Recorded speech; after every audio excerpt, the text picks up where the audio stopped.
Perjalanan Veda Ega Pratama sebagai pembalap Indonesia di kancah internasional menyedot perhatian besar publik tanah air. Prestasinya di Red Bull Rookies Cup membuat banyak penggemar terkesima. Podium demi podium, gaya balap agresif, kemampuan overtake bersih, hingga mentalitas pembalap dewasa semua terlihat jelas pada dirinya.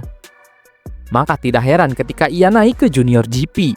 Banyak yang langsung berekspektasi bahwa performanya akan sama, bahkan lebih mengerikan.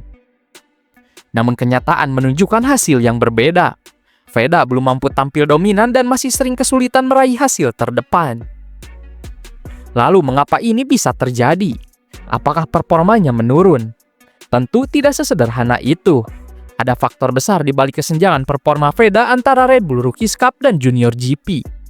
Berikut penjelasan lengkapnya.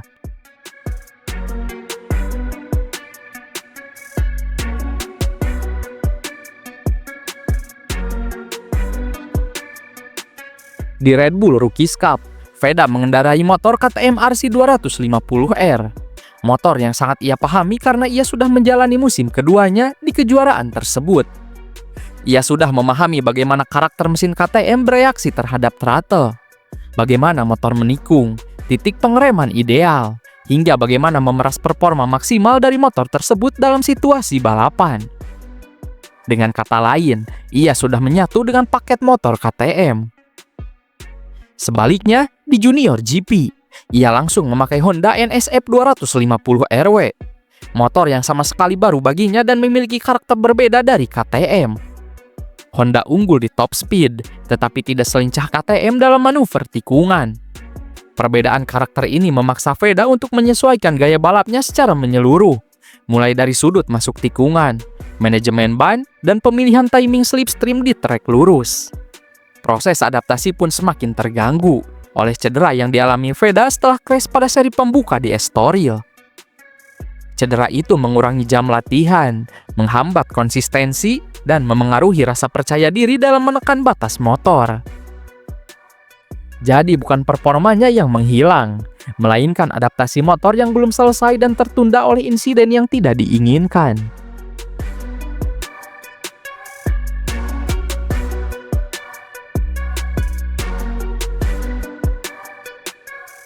Ketika memasuki musim kedua di Red Bull Rookies Cup, Veda sudah pernah mengaspal di sebagian besar sirkuit yang menjadi kalender kejuaraan tersebut. Ia sudah memiliki data balap, memahami racing line, kondisi aspal, titik pengereman, hingga referensi pembalap lain pada trek tersebut.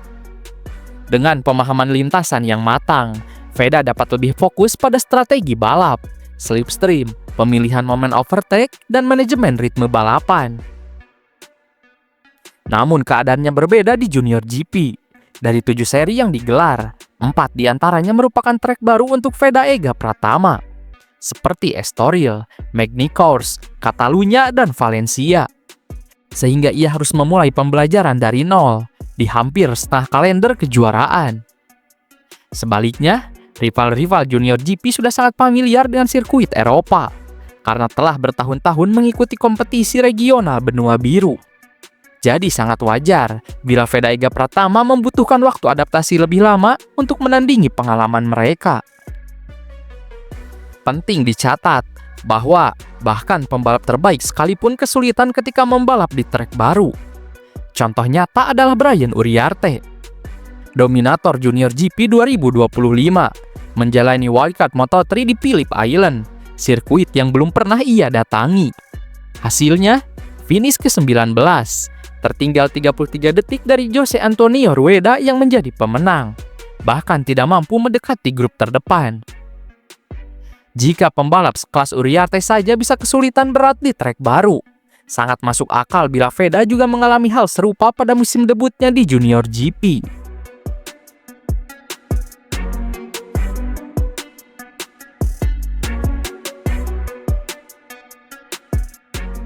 Harus dipahami bahwa meskipun Veda tampil hebat di Red Bull Rookies Cup, statusnya di Junior GP tetaplah rookie.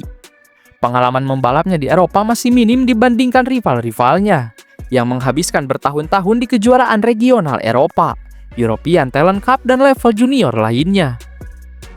Junior GP bukan hanya soal bakat dan kecepatan, tetapi juga soal pemahaman teknis motor, strategi balap, komunikasi data dengan teknisi, hingga pengambilan keputusan presisi dalam kecepatan tinggi. Jika di Red Bull Rookies Cup semua motor menggunakan spesifikasi yang sama, sehingga aspek pembalap menjadi faktor utama, maka Junior GP justru jauh lebih kompleks, karena setiap tim menggunakan motor berbeda dengan settingan berbeda. Artinya, performa ditentukan tidak hanya oleh skill pembalap, tetapi oleh kolaborasi antara pembalap, mekanik, analis data, serta pemilihan strategi dan setup yang tepat untuk setiap jenis sirkuit.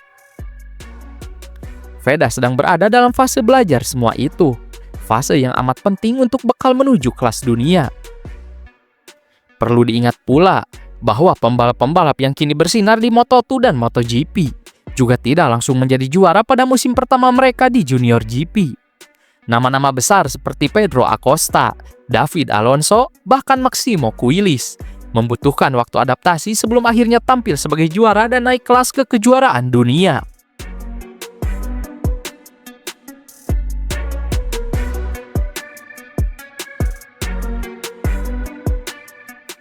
Jika ketiga faktor besar tersebut digabungkan, adaptasi motor baru, adaptasi sirkuit baru, dan status rookie di kejuaraan dengan tingkat teknis lebih kompleks, maka jelas bahwa apa yang dialami VEDA bukan kemunduran, melainkan bagian wajar dari proses naik level karir seorang pembalap profesional.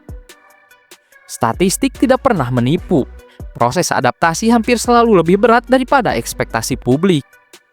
Polanya pun terlihat jelas. Di Rookies Cup, musim debutnya adalah masa pembelajaran.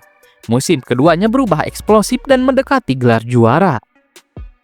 Sangat mungkin pola yang sama akan terjadi, tetapi bukan lagi di Junior GP, melainkan di Moto3, panggung yang level persaingannya jauh lebih tinggi.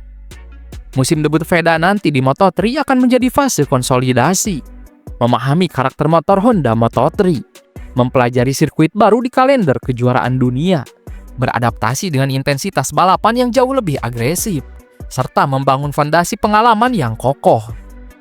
Bila progresnya terus stabil seperti yang ia tunjukkan selama ini, maka bukan mustahil musim-musim berikutnya akan menjadi momen ledakan performa terbesar VEDA Ega Pratama di level dunia. Sebagaimana ia berevolusi dari musim pertama ke musim kedua di Red Bull Rookies Cup. Pelajarannya baru dimulai, dan justru inilah babak paling menentukan dalam karirnya. Indonesia baru mulai punya pembalap yang menembus struktur kompetisi Eropa secara serius. Mendukung proses dan tumbuh bersama pembalap adalah kunci agar generasi berikutnya terus bermunculan. Sebab pada akhirnya, bakat besar seperti VEDA tidak hanya membutuhkan kecepatan, tetapi juga waktu, pengalaman, dan kepercayaan. Dengan mental baja, determinasi tanpa kompromi, dan dukungan penuh bangsa, bukan mustahil nama VEDA Ega Pratama suatu hari akan terpampang di pedok Moto2, bahkan MotoGP. Dan ketika hari itu tiba, perjalanan penuh adaptasi inilah yang akan menjadi pondasi penting kesuksesannya.